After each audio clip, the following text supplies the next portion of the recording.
Oye, Mara, ¿ya pediste la pizza? Sí, me dijeron que llegaba en menos de 30 minutos. Uy, creo que tenemos pizza gratis. Hay mucho tráfico en la ciudad. Pues yo lo dudo, ¿eh? Fíjate que ese tipo de compañías está empleando tecnologías de geolocalización en tiempo real, no solo para ser más eficientes, sino para reducir al mínimo las pizzas gratis. Pues, a ver, veamos si estos llegan a tiempo, ¿eh? Sí. Pero bueno, ¿qué vas a hacer con estos relojes? Vamos a ponerlos en la hora exacta. Qué obsesiva, Dimara. No es obsesión, es una de las medidas más importantes que rigen nuestra vida. Mira, a ver, yo vine por el esquema que vamos a hacer de la pieza mecánica, no para hablar de las cosas que rigen nuestra vida, Dimara. Querido Ernesto, tú sabes muy bien que las medidas nos rodean en todo momento y espacio. Bueno, sí.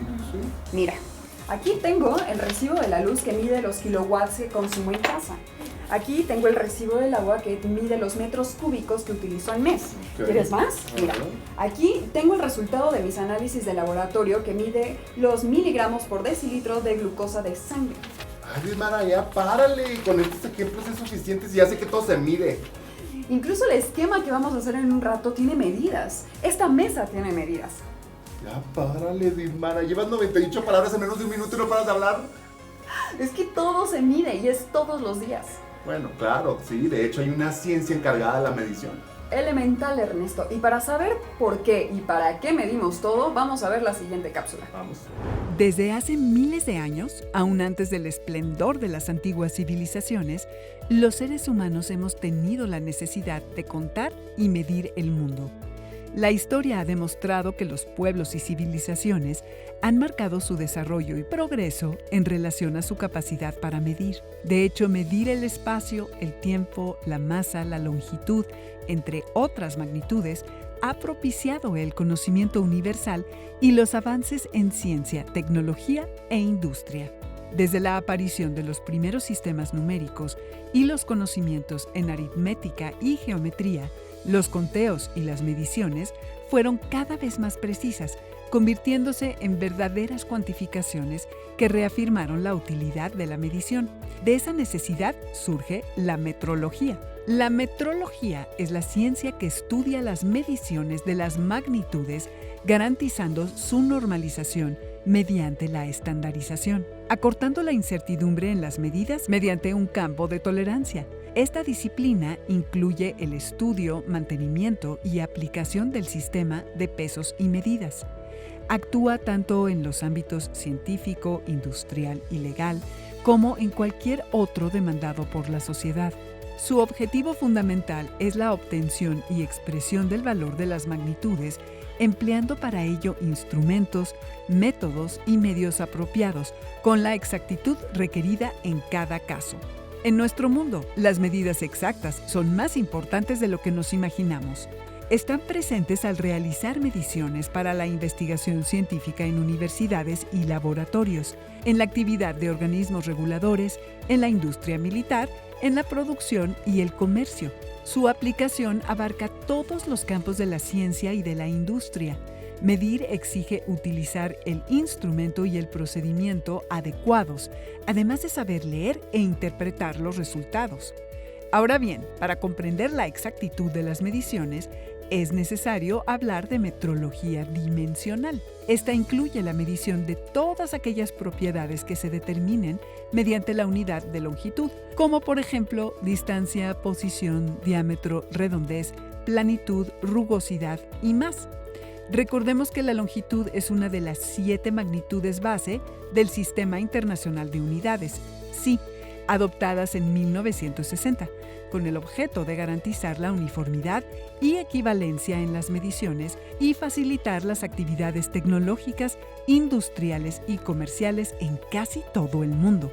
La metrología dimensional es de gran importancia en la vida cotidiana, la industria en general y especialmente en la manufactura, pues las dimensiones y la geometría de los componentes debe ser dimensionalmente homogénea, de tal manera que estos sean intercambiables aun cuando sean fabricados en distintas máquinas, plantas, empresas o en distintos países.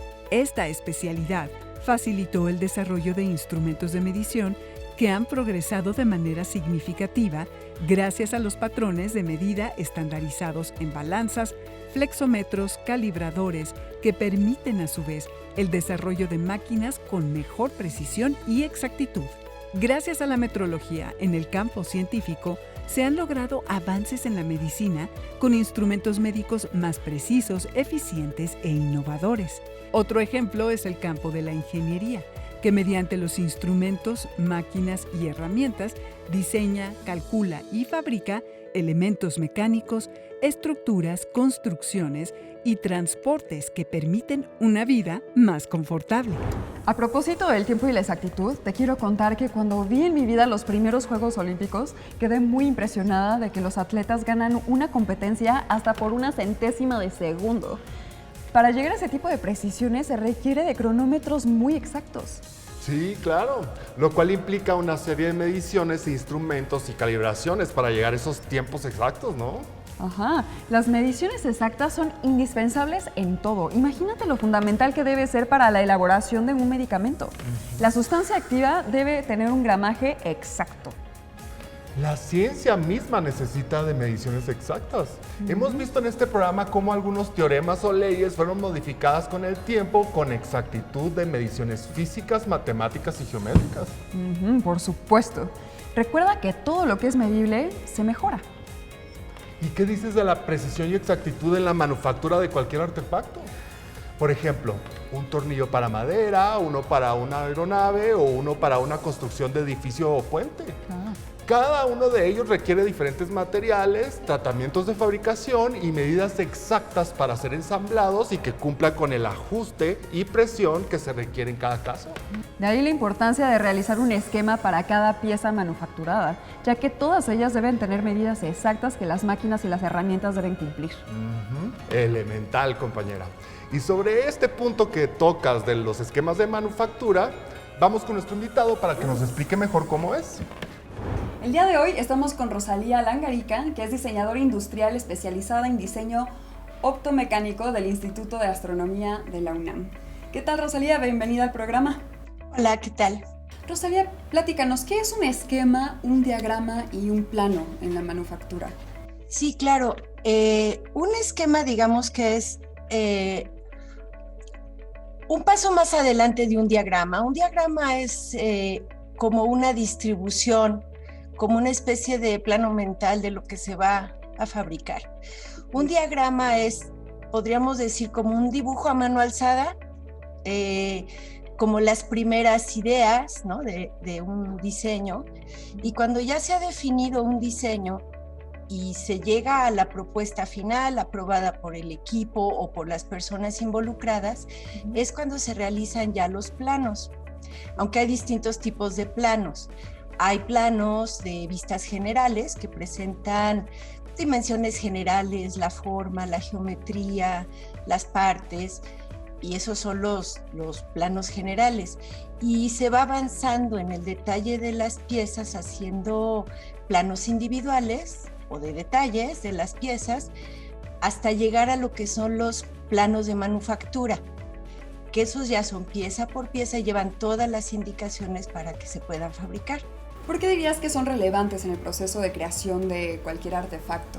Bueno, uno puede tener una idea de lo que quiere hacer, de lo que ha creado en su mente, pero para poder comunicarlo a la persona que lo va a realizar en las máquinas, se necesita hacer una representación muy precisa, con todas las dimensiones y todas las indicaciones, para que las piezas queden tal cual uno las imaginó y tal cual uno ha pensado y calculado que deben de funcionar.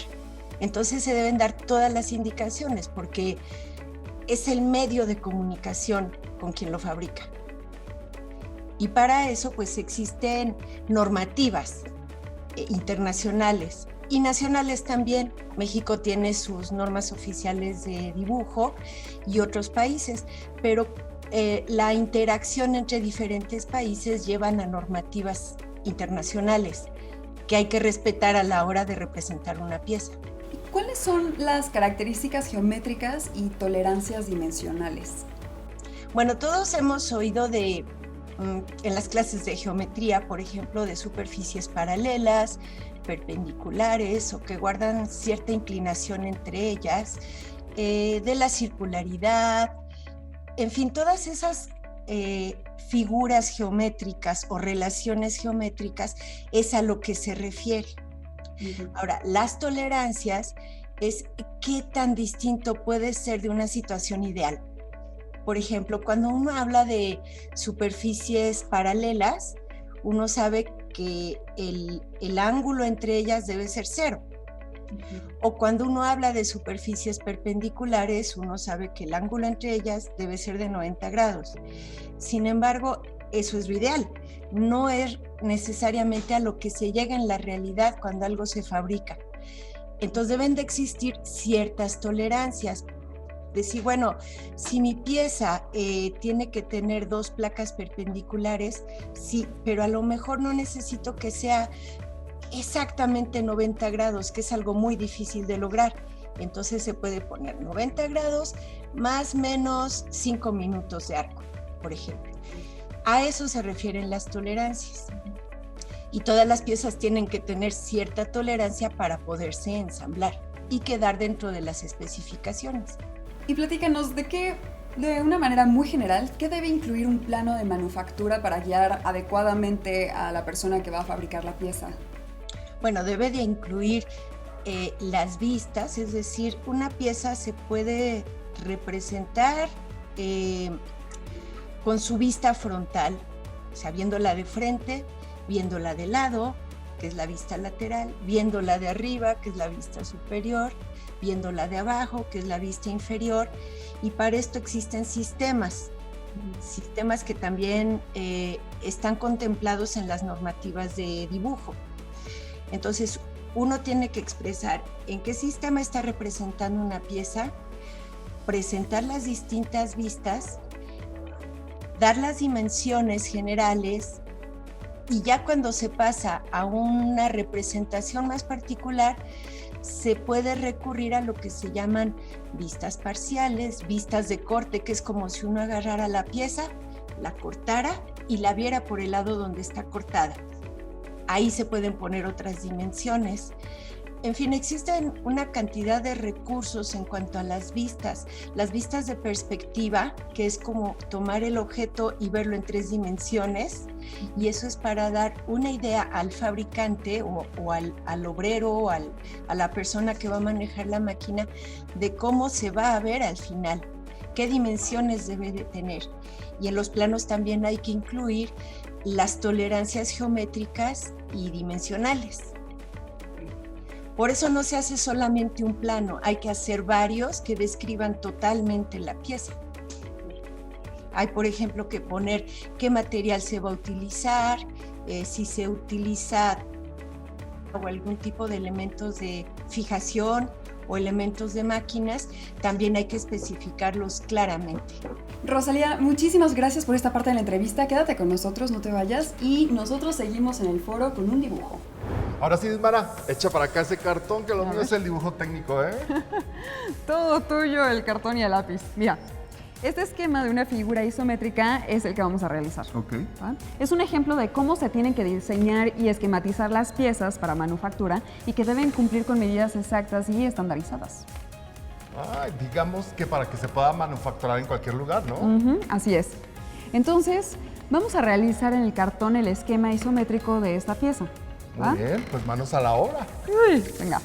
Comencemos colocando las escuadras en posición de trabajo.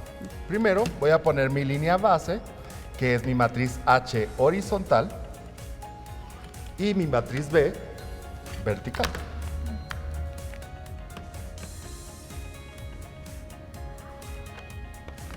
Ahora traza una recta en 30 grados de inclinación a la derecha y otra de 30 grados a la izquierda.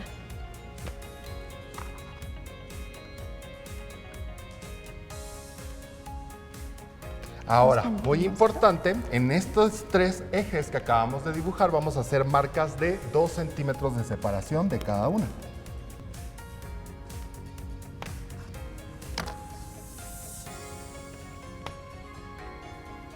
Ahora, con estas marcas voy a trazar paralelas. Paralela en el eje de altura, paralela al eje del ancho y paralela al eje de profundidad.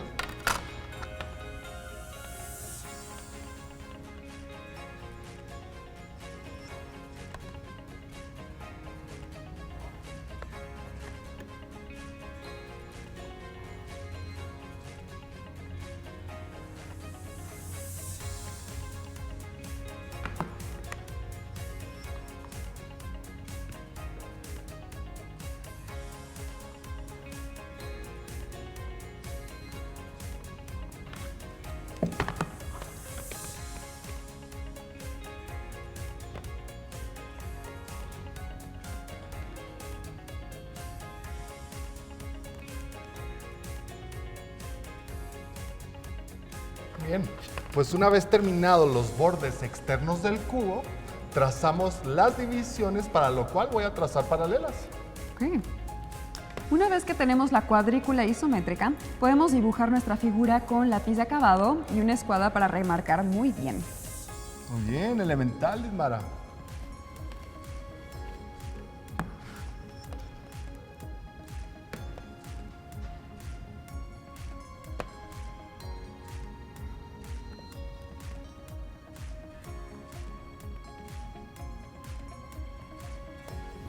Listo. Oye, me quedó padrísimo, ¿eh?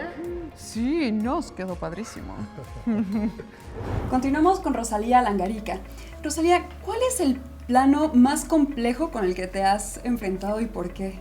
Ahora ya existen muchos programas de diseño por computadora y eso ayuda muchísimo para cuando se tienen que hacer los planos de una pieza o de un instrumento, un aparato.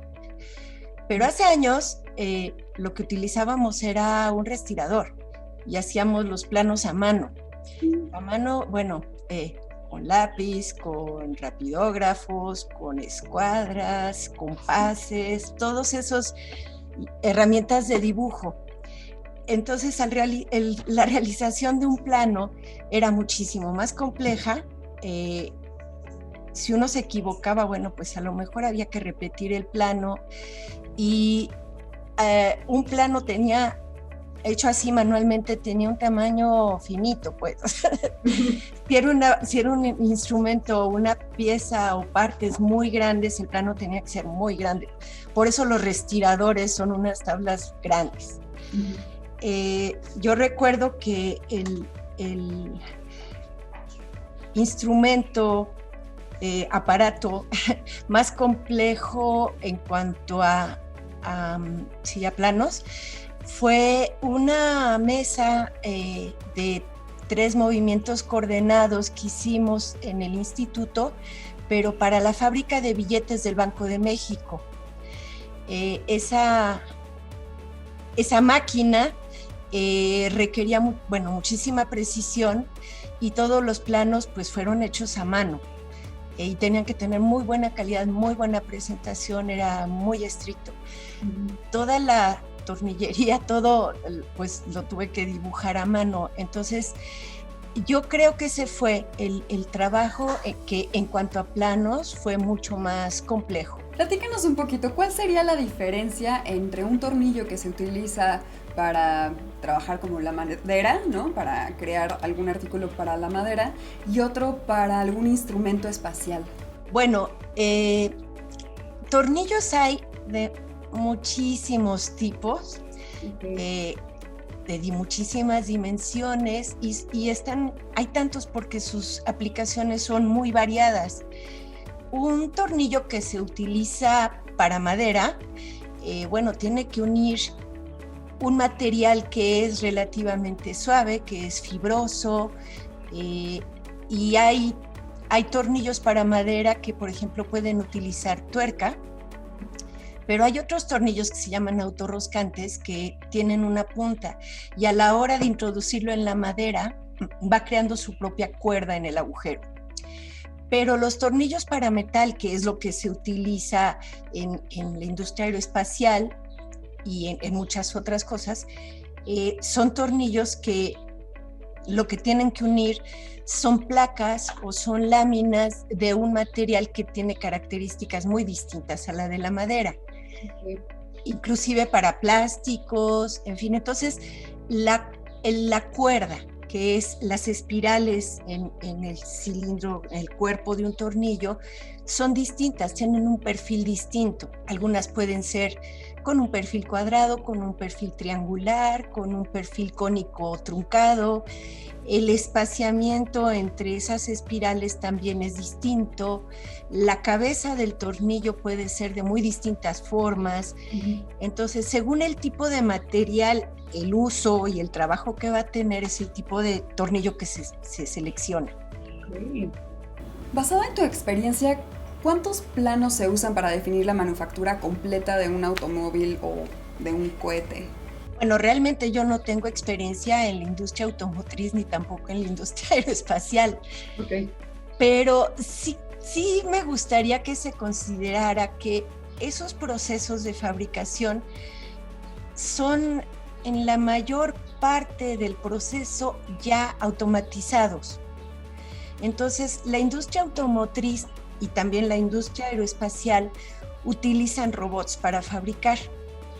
De modo que no tengo idea de cuántos planos realmente se requieran, pero sí quiero decir que ahí estamos hablando más bien de programas que se le introducen a un robot, a una máquina robotizada, que es la que va a crear, por ejemplo, el corte de las láminas o de las placas o troqueles, y en realidad ya son programas, comandos que se introducen en una máquina.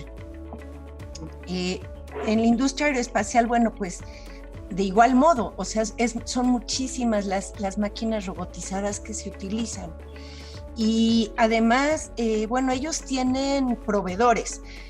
Por ejemplo, las láminas que se utilizan para las puertas de los autos, no necesariamente las fabrican en la industria automotriz, sino hay proveedores y llegan ya precortadas, y algunos procesos se terminan en la industria automotriz. Entonces, no todos los planos se hacen ahí, ¿sí? Muchas cosas son ya robóticas. Rosalía, muchísimas gracias por tu participación en este programa. De verdad es muy útil y esperamos tenerte invitada de nuevo. Muchas gracias a ustedes, que estén muy bien. Y quédense con nosotros, volvemos al foro. Fíjate, Ernesto, que la metrología, de acuerdo a su campo de aplicación, se clasifica en metrología legal, metrología industrial y metrología científica. A ver, si mal no recuerdo, la metrología legal está orientada a proteger al consumidor y es realizada por el Estado para garantizar que lo indicado por el fabricante cumple con los requerimientos técnicos y jurídicos reglamentados en el país. O como por ejemplo las gasolineras, ¿no? Que te sirvan litros completos, o como coloquialmente decimos, litro de a litro, ¿no? Litro de litro. O las mediciones de los índices de contaminación en las playas o el aire de las grandes ciudades sean certeras para garantizar nuestra salud. Así es, Ernesto. Básicamente es dar confianza al ciudadano en el uso de los instrumentos relacionados con transacciones comerciales, salud y medio ambiente. Mientras que la metrología industrial busca promover la competitividad industrial a través del aseguramiento de las mediciones por medio de la calibración periódica de sus instrumentos de medición contra patrones trazables al Sistema Internacional de Unidades que garantizan la calidad de los productos, bienes y servicios. Y por último, la metrología científica se ocupa de los problemas técnicos y experimentales de la medición. Entre ellas, la realización experimental de las unidades de medida y la custodia y mantenimiento de patrones, así como la investigación y desarrollo de nuevas técnicas de medición. Todo está avalado, regulado y supervisado por los centros o instituciones de medición de cada país. En México, ese órgano es el Centro Nacional de las Mediciones. Súper interesante, Dimara. ¡Ay, llegó la pizza! Oye, 26 minutos desde que la pediste, Dimara. Ya sé, lástima, ¿no? Va a ser gratis, te lo dije. Ya ni me digas, mejor apúrale que tengo mucha hambre. Pizza a domicilio. Ay, gracias. 26 minutos de entrega, 240 gramos, 8 piezas triangulares y 3 ¿Tenemos? Sí, perfecto. Ay, muchas gracias. Uf, qué rico, Dimara, no puedo más. Uy, eso es todo por hoy, ¿eh? Y por favor, síguenos en las redes sociales. Adiós, adiós. Recuerden visitarnos en jovenesencasa.cep.gov.mx. Hay que unirse a la comunidad de Jóvenes en Casa en Facebook. Y si quieren ver los programas de Jóvenes en TV, busquen nuestro canal de YouTube. ¡Hasta pronto!